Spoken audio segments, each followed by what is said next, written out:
Hello, আমি তোদের সবার পরিচিত সেই খেজুর গাছ। অনেকে আমাকে অহংকারী ভাবে, কিন্তু সত্যি কথা বলতে তোরা যেমন খেজুরে আলাপ করিস, আমি ওরকম মানুষে আলাপ করতে পারি না। বেশি মানুষে আলাপ আমার একদম পোষায় না।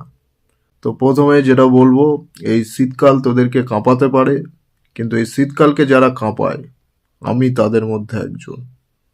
আমি দেখেছি এই শীতকাল পড়লে আমার আলাদা ভাও বেড়ে যায়।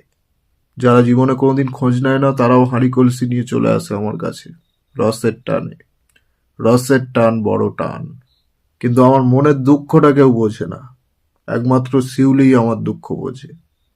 শিউলি মানে আমি ওই শিউলির কথা বলছি না যেটা শরৎকালে ফোটে। আমি ওই শিউলির কথা বলছি যে আমার রস ফুটিয়ে গুড় বানায়। আমি দেখেছি বিভিন্ন লোকজন আমাকে বিভিন্নভাবে ব্যাখ্যা করে।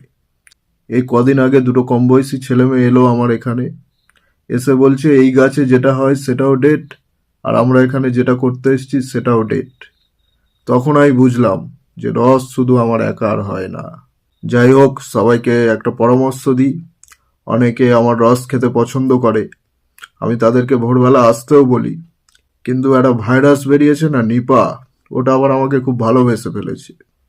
সবসময় আমার সাথে থাকে। তো যা করবি একটু সাবধানেই করিস। কি বলবো আর। সবাই ভালো থাকিস।